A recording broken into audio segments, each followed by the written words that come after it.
Right, welcome back. This is our fourth installment in our lecture on Into the Great Wide Open by Tom Petty. I am Ushen Fong, Jason Grenier. This is English Through Popular Culture.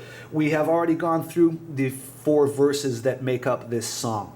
We said that the first verse here, we have the beginning of a quest. We have a young man with a dream, starts a quest, desire for fame, wants to be a musician, changes his identity, leaves home, moves out to Hollywood, gets a tattoo, and this is where things start. We have him and his girlfriend starting out, chasing this dream, struggling, needing money to survive, struggling, starting from zero in terms of musical talent, struggling with very little money. We have their story building here, unfolding through struggle. We have the chorus that repeats. We've talked about that. We said that the third verse talks about Ed playing from the heart, and we talked about what that also means. Good reviews from the critics. He's got a roadie, an agent, the record is on the charts, fame and money has come to Ed. Right? He's successful, he is recognized as an artist. Then we said we get to the end of the song and we've got Eddie and his girlfriend meeting movie stars, partying, mingles, and their A&R man says that he doesn't hear a single. And this suggests that maybe all the sex, drugs, rock and roll, lifestyle, the fame, the celebrity, the decadence, the pursuit of pleasure, the hedonism, maybe this is Ed losing his focus, losing focus maybe on his relationship, on his art, his music, right? And this introduces doubt into the future. Instead of the future wide open, meaning that there's endless possibilities, it means maybe this music career thing is not going to work out in the long term. Maybe his time at the top of the music charts is limited, right? And that's where we stopped. Into the great wide open, under them skies of blue, out in the great wide open, a rebel without a clue. We've talked about vocabulary. We've gone through some of the idioms that we have seen in this song. The sky's the limit, wide open, not having a clue, to do something from the heart. Now, we've gone through these questions also about the symbolism of these things, like moving to Hollywood and getting a tattoo and meeting a girl who has a tattoo too. Fun to say that every time. We've talked about the necessity for Eddie and his girlfriend to work. We've talked about the success and the evidence, having an agent and a roadie and a single on the charts, and critics in the papers saying that Ed plays from the heart. And the final verse, as we said, we have doubt coming into the equation here in the final verse. I don't hear a single means this music that you're making, Ed, I don't think people are going to buy it. All right?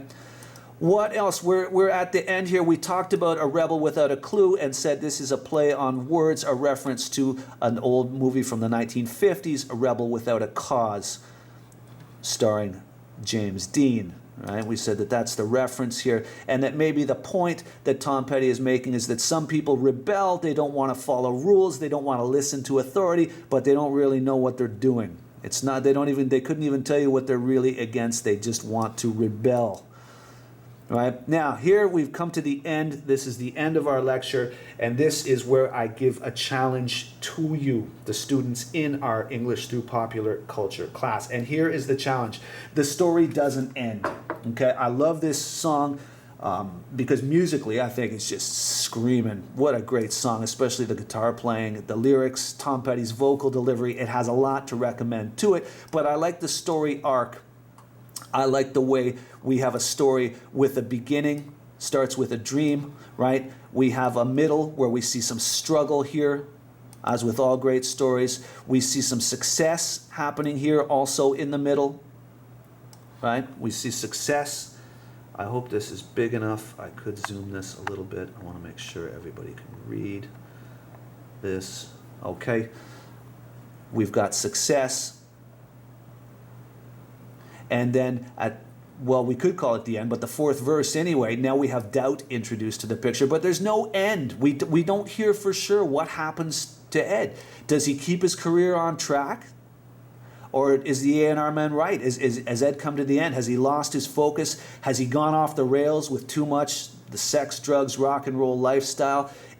what's going to happen in the future. So this is what I would like you as a student to think about. I want you to think about what would happen next to Eddie and his girlfriend. I would like you to write the final verse or verses of the song. Bring this thing to a conclusion the way you think it might happen. Now, you could bring it to an end, or you could still leave it wide open, but I would still like you to write one more verse just to continue the story, because it's open-ended right now. So I'd like you to think about how you think the story would end or how it would continue.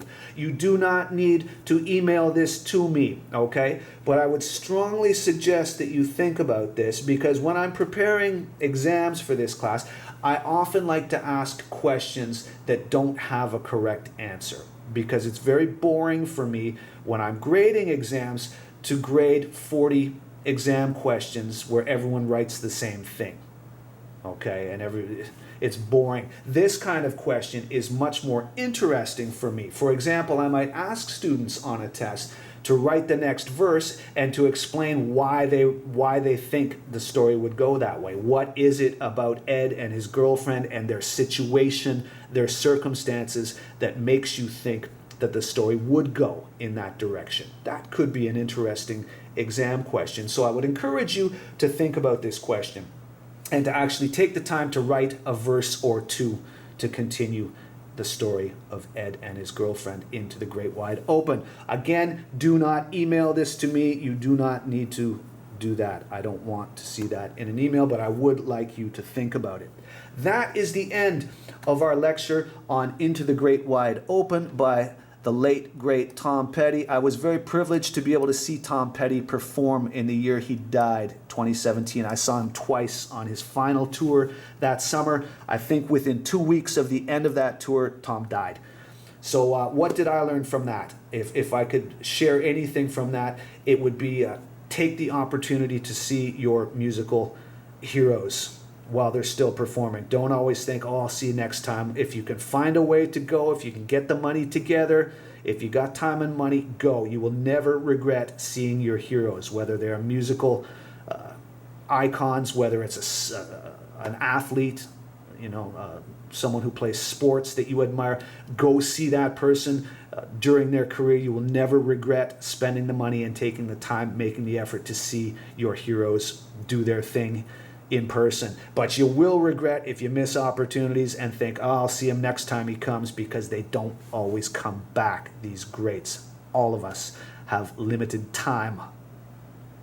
That's it. That's it for Into the Great Wide Open by Tom Petty. Again, I need you to listen to this song online. There are many versions of it on YouTube, Vimeo, other platforms. I cannot play the song for you and include it in the videos, because if I do that, my videos will be flagged and you will not be able to see them on YouTube because it's copyright. Okay? So that is your task, your challenge. Go listen to the song. There's even a video you can watch. It's quite entertaining. It features Johnny Depp amongst other people. Okay? And then think about how you would continue the story of Eddie and his girlfriend and his music career. What's going to happen next? The future is wide open. Your future is wide open. So is mine. That's it for our lecture.